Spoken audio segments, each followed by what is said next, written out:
নমস্কার। আমি মিসেস মহুয়া দত্ত। আজকে আমি আপনাদের পড়ে শোনাবো মঞ্জিল সেনের লেখা গল্প গুপ্তধন রহস্যের দ্বিতীয় পর্ব। গুপ্তধন রহস্যের দ্বিতীয় পর্ব।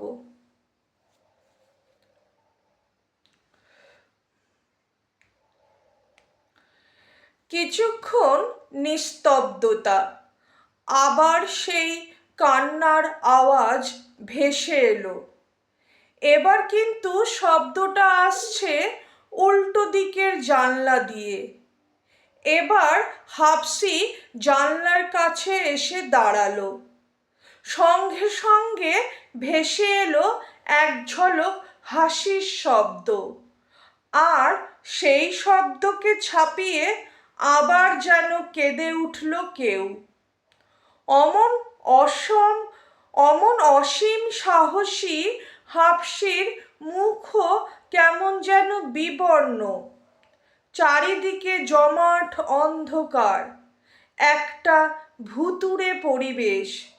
কিছুক্ষণ চুপচাপ, ভিতরে বোধহয় শলা পরামর্শ চলছে। খানিক বাদেই একটা জোরালো টর্চের আলো ছড়াতে ছড়াতে ভদ্রলোক নেমে এলেন, পিছনে হাফসি। দ্বিতীয়বার যেদিকে থেকে কান্নার আওয়াজ আসছিল, ভদ্রলোক সেদিকে টর্চের আলো ফেলতে লাগলেন। কিন্তু তাদের চমকে দিয়ে পিছন থেকে ভেসে এলো একটা চাপা হাসির আওয়াজ। ভদ্রলোক সেই শব্দ লক্ষ্য করে এগুলেন।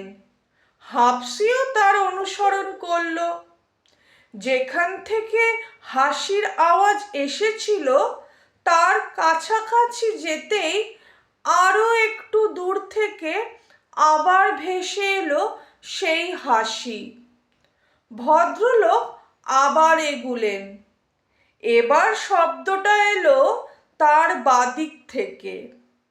সেদিকে খানিকটা এগুতেই ডান দিক থেকে কে যেন তাদের ব্যঙ্গ করে হেসে উঠল।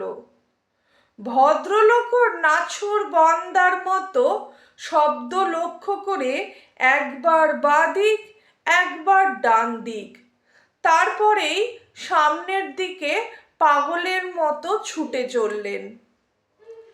রামশঙ্কর বাবু একা ঘরের মধ্যে রাম নাম জপছেন। সমস্ত ব্যাপারটা যে ভৌতিক সে বিষয়ে তার মনে কোনো সন্দেহ নেই। হঠাৎ জানলার কোল ঘেঁষা আম গাছের মোটা ডালটা দুলে উঠল, আর ভাঙা গড়াধীন জানলা দিয়ে ঝুপ করে কে একজন লাফিয়ে পড়ল ঘরের মধ্যে। সঙ্গে সঙ্গে রামশঙ্কর বাবু জ্ঞান হারালেন। প্রবল ঝাঁকুনিতে তার জ্ঞান ফিরে এলো। চোখ খুলেই তিনি দেখলেন তার বাঁধনমুক্ত আর সামনে দাঁড়িয়ে আছে সাধন মাস্টারের ডানপিটে ছেলেটা। তিনি কিছু বলবার বা উঠবার আগেই ছেলেটা তাকে এক হাঁচকা টানে দাঁড় করিয়ে বলল, চলুন আমার সঙ্গে, ওরা ফিরে আসার আগেই আমাদের পালাতে হবে। রামশঙ্কর বাবু মুহূর্তে নিজের বিপদ সম্বন্ধে সজাগ হয়ে উঠলেন। ঘরের চৌকাঠের বাইরে পা দিয়ে কিন্তু একটা সমস্যা দেখা দিল। ঘুটঘুটে অন্ধকার, সিঁড়ি দেখা যায় না। শেষকালে পা হড়কে পড়ে কি আর একটা বিপদ ঘটবে? ঘরের মধ্যে যে লণ্ঠনটা জ্বলছিল সেটা হাতে করে এনে সুভাষ দেখল সর্বনাশ। সিঁড়িটা প্রায় ভেঙে পড়েছে, সব ধাপ অক্ষত নেই। সাবধানে না নামলে উপর থেকে গড়িয়ে একেবারে পপাত ধরণীতল হতে হবে। লণ্ঠনটা সিঁড়ির মুখে রাখাও নিরাপদ নয়। শত্রুদের নজরে পড়ে গেলেই ফাঁস হয়ে যাবে ওদের পরিকল্পনা। সুভাষ বুদ্ধি করে লণ্ঠনটা ঘরে রেখে এলো। রামশঙ্কর বাবুর কাছে টর্চ ছিল না, কিন্তু একটা দেশলাই ছিল। মাত্র কয়েকটা কাঠি অবশিষ্ট আছে। সুভাষ সেটা চেয়ে নিল। প্রথম দুটো কাঠি জ্বালাবার সঙ্গে সঙ্গেই হাওয়ায় নিভে গেল। তৃতীয় কাঠিটা খুব সাবধানে দু হাতের তালুতে আড়াল করে জ্বালালো সুভাষ। তার সেই ক্ষীণ আলোয় সাবধানে পা ফেলে নামতে লাগলো। রামশঙ্কর বাবু পায়ে পায়ে অনুসরণ করলেন ওর। সিঁড়ির শেষ ধাপে পৌঁছাবার আগেই নিভে গেল কাঠিটা। আর প্রায় সঙ্গে সঙ্গে বাইরে জুতোর মশমশ শব্দ শোনা গেল। মুহূর্ত দ্বিধা না করে সুভাষ রামশঙ্কর বাবুর ডান হাত ধরে এক টান মেরে তাকে নামিয়ে আনলো। তারপরে দেয়ালে পিঠ রেখে দাঁড়ালো। রামশঙ্কর বাবু হুমড়ি খেয়ে পড়তে পড়তে নিজেকে আশ্চর্যভাবে সামলে নিলেন। দরজাটা অনেক দিন থেকেই নেই, সেখানে মস্ত একটা হা হয়ে আছে। ওরা তার পাশেই জীর্ণ ইটের দেওয়ালে পিঠ দিয়ে দাঁড়িয়েছে, আর তখনই টর্চের আলো এসে পড়ল সিঁড়ির মুখে। এক মুহূর্তের জন্য বেঁচে গেল ওরা।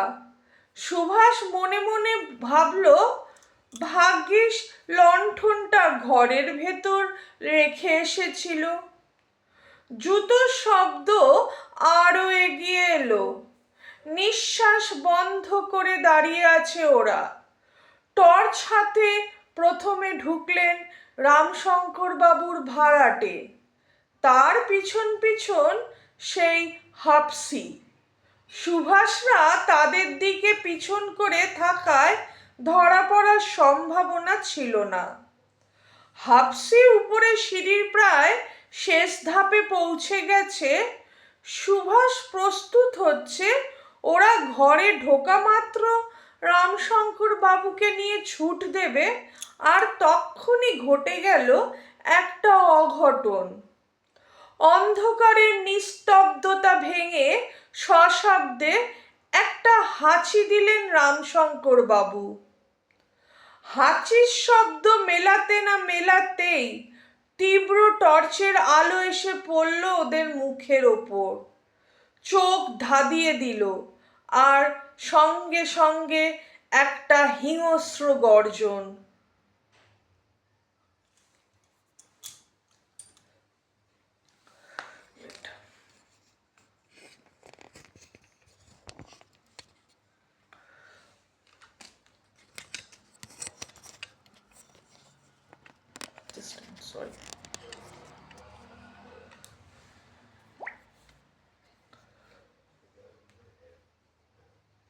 Sorry. Sorry.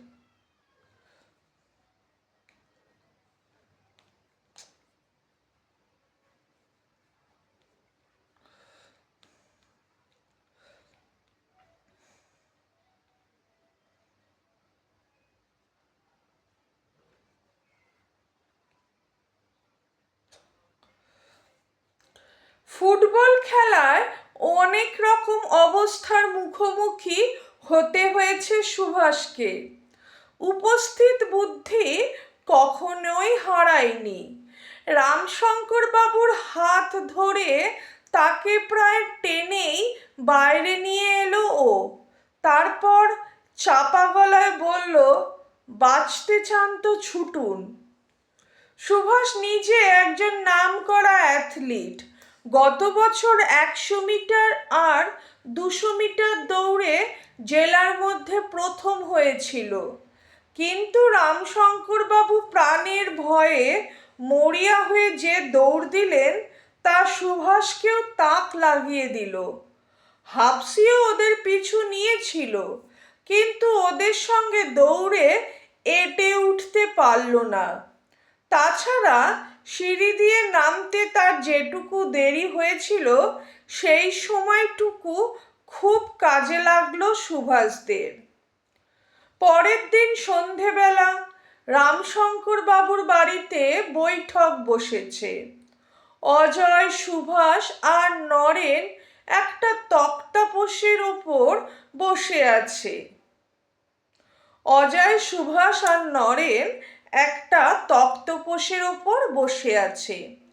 রামশঙ্কর বাবু একটা আরাম কেদারায় আশ্রয় নিয়েছেন।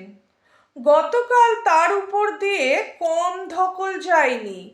হাফসিটা তাকে এমন শক্ত করে বেঁধেছিল যে তার সর্বাঙ্গে কালশিটে পড়ে গেছে, গায়ে ব্যথা।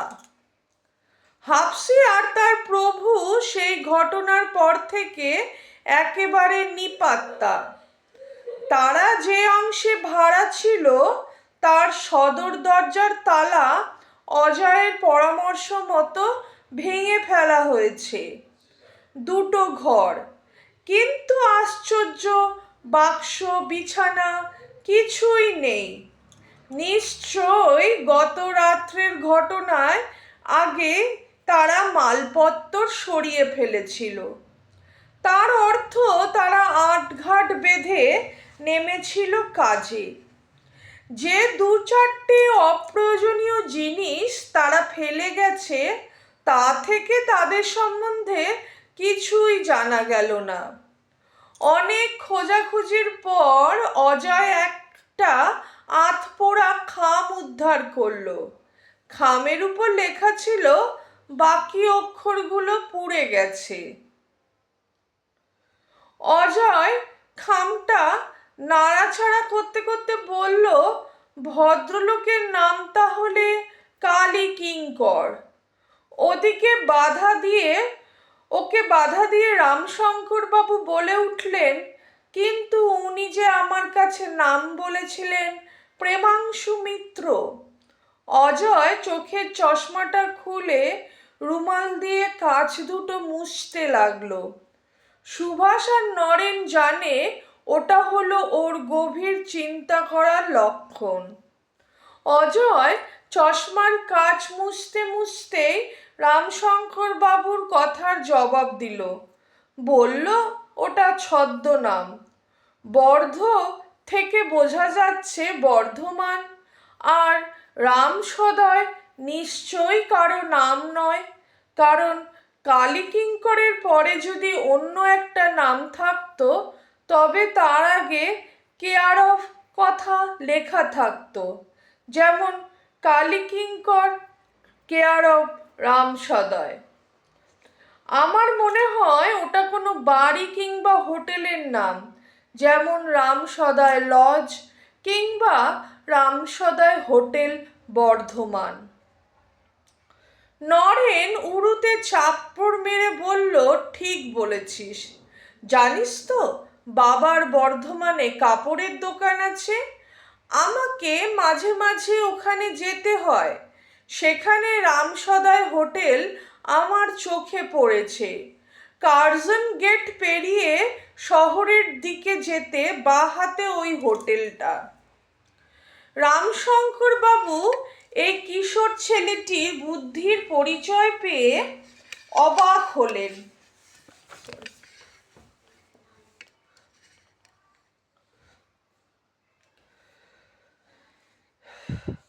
রামশঙ্কর বাবু এই কিশোর ছেলেটির বুদ্ধির পরিচয় পেয়ে অবাক হলেন। অজয় কিন্তু চশমা মুছতে মুছতেই বলে চলল, তাহলে বোঝা যাচ্ছে প্রেমাংশু মিত্র ওরফে কালীকিঙ্করের আসল ঘাঁটি গেড়েছিলেন বর্ধমান, ও তার চিঠিপত্র আসতো সেই ঠিকানায়। এখানে ঘর ভাড়া নেওয়াটা উদ্দেশ্যমূলক, কিন্তু কি তার উদ্দেশ্য? রামশঙ্কর বাবুকে অমন করে ধরে নিয়ে গিয়ে তিনি শুধু আইন ভঙ্গই করেননি, মস্ত ঝুঁকিও নিয়েছিলেন। তাহলে ব্যাপারটা দাঁড়ায় রামশঙ্কর বাবুর কাছে তিনি এমন কিছু আশা করেছিলেন যার মূল্য এত বেশি যে তার জন্য অমন ঝুঁকি নিতে তিনি পিছপা হননি। এখন রামশঙ্কর বাবুই এই রহস্যে আলোকপাত করতে পারেন। অজয় ওর বক্তব্য শেষ করলো। ঘরে নেমে এলো একটা নিস্তব্ধতা, যেন একটা আলপিন পড়লেও তার শব্দ শোনা যাবে। তিন জোড়া চোখের উৎসুক দৃষ্টির সামনে রামশঙ্কর বাবু যেন অস্বস্তি বোধ করতে লাগলেন। কয়েক মুহূর্ত সময় নিলেন তিনি, তারপর সোজা হয়ে বসে দৃঢ় কণ্ঠে বললেন, অজয় যা বলেছে তা বর্ণে বর্ণে সত্যি। তোমরা আমার জীবন রক্ষা করেছ, তোমাদের কাছে আমি চিরঋণী। আমি সব কথাই খুলে বলবো, কিন্তু তার আগে একটা অনুরোধ করব, আজ তোমরা যা শুনবে তা যেন পাঁচ কান না হয়। তোমরা তিনজন ছাড়া আর কেউ যেন জানতে না পারে। তিন বন্ধু প্রায় সমস্বরে প্রতিশ্রুতি দিল। রামশঙ্কর বাবু বললেন, দাঁড়াও, কাহিনী শুরু করার আগে একটু চায়ের জল বসিয়ে দিই, গলাটাও ভিজিয়ে নেওয়া হবে। তাছাড়া তোমরা আজ আমার অতিথি, চায়ের সঙ্গে একটু টায়ের ব্যবস্থাও করা দরকার, কি বলো? নরেন আবার একটু ভোজন বিলাসী, মাথা চুলকে ও বলল, তা প্রস্তাবটা মন্দ নয়। আমার বাড়ির উঠোনে গোটা কয়েক মুরগি ঘুরে বেড়াচ্ছে, দেখছো তো? রামশঙ্কর বাবু মুচকি হেসে বললেন, একদিন নিজের হাতে মুরগির মাংস রান্না করে খাওয়াবো, আজ অমলেট খেয়েই সন্তুষ্ট থাকতে হবে। চা অমলেট পর্ব শেষ হবার পর রামশঙ্কর বাবু এবার আরাম কেদারায় গা এলিয়ে দিয়ে বলতে শুরু করলেন, তোমরা হয়তো শুনেছ এই গ্রামের পত্তন করেছিলেন আমার এক পূর্বপুরুষ। তার নাম ছিল কালীচরণ, তার পদবি ছিল রায়। কিন্তু আপনি তো হালদার। অজয় বাধা দিয়ে বলে উঠল, ঠিক ধরেছ। রামশঙ্কর বাবু হেসে বললেন, ইউ আর ভেরি শার্প। আচ্ছা, আমাদের বংশপঞ্জিটা তোমাদের দেখাই, তবেই সমস্ত ব্যাপারটা তোমাদের কাছে পরিষ্কার হয়ে যাবে। একটা বাক্স খুলে তিনি হলুদ বর্ণের বিবর্ণ একটা কাগজ বার করলেন। কাগজটা টেবিলের উপর খুলে ধরলেন তিনি। তিন বন্ধু ঝুঁকে কাগজটা দেখতে লাগলো। কাগজে যেভাবে যা লেখা ছিল তার নিচে হুবহু তুলে দেওয়া হলো। কিরণ শঙ্করের কোনো পুত্র সন্তান ছিল না দেখছি। অজয় বড়দের মতো গম্ভীরভাবে বলল, তার মৃত্যুর সঙ্গে সঙ্গে কালীচরণের বংশের ধারা লোপ পেয়েছে। সরি, মানে ভুল প্রিন্ট করা ছিল। কালীচরণের কোনো পুত্র সন্তান ছিল না দেখছি। অজয় বড়দের মতো গম্ভীরভাবে বললেন, তার মৃত্যুর সঙ্গে সঙ্গে কালীচরণের বংশের ধারা লোপ পেয়েছে। আপনি হলেন কালীশঙ্করের মেয়ের পক্ষের নাথ জামাইয়ের বংশধর, এবং তাই আমি রায় না হয়ে হালদার হয়েছি। রামশঙ্কর বাবু একটু কৌতুকের সঙ্গে বললেন। কাগজটার উপর আর একবার চোখ বুলিয়ে অজয় শুধালো, কালীচরণের মেয়ে কালীতারার বংশ তালিকাটা অসম্পূর্ণ কেন? এই বংশপুঞ্জি রামশঙ্কর বাবু জবাব দিলেন, কালীচরণ রায়ই প্রথম শুরু করেছিলেন, তারপর বংশ পরস্পরায় অন্যরা এটা সম্পূর্ণ করেছে। একথা অবশ্য আমার মায়ের মুখে শোনা। তারা সুন্দরীর কোনো সন্তান ছিল না, ছিল কি না সেটা জানা যায়নি, আর আমি জানতে চেষ্টা করিনি। বুঝতেই তো পারছো, কৃষ্ণমোহন আর কালীতারা ভাই বোন হলেও তাদের বংশধরদের মধ্যে ব্যবধান ক্রমেই বেড়েছে। তা বটে। অজয় ঘাড় দুলিয়ে বলে মৃগাঙ্ক হালদার আর কৃষ্ণকান্ত মল্লিকের বংশধরদের সম্পর্কটা একটু জটিলই বলা চলে। দূর সম্পর্কের পিস্তুত মামাতো ভাইটাই হবে। এবার আসল ঘটনায় আসা যাক। রামশঙ্কর বাবু আবার শুরু করলেন, কালীচরণ যে আমলের লোক ছিলেন সে সময় বাংলাদেশে ডাকাতি একটা মস্ত বীরত্বের কাজ বলে মনে করা হতো। এমন অনেক জমিদার ছিলেন যাদের পেশা ছিল ডাকাতি করা, এজন্য তারা লেঠেল পুষতেন। কালীচরণ রায় আসলে ছিলেন একজন ডাকাত সর্দার। ডাকাতি করে তিনি প্রচুর অর্থ ও সম্পত্তি করেছিলেন। এভাবেই তার জমিদারি শুরু। শেষ জীবনে বোধহয় তার অনুশোচনা আসে।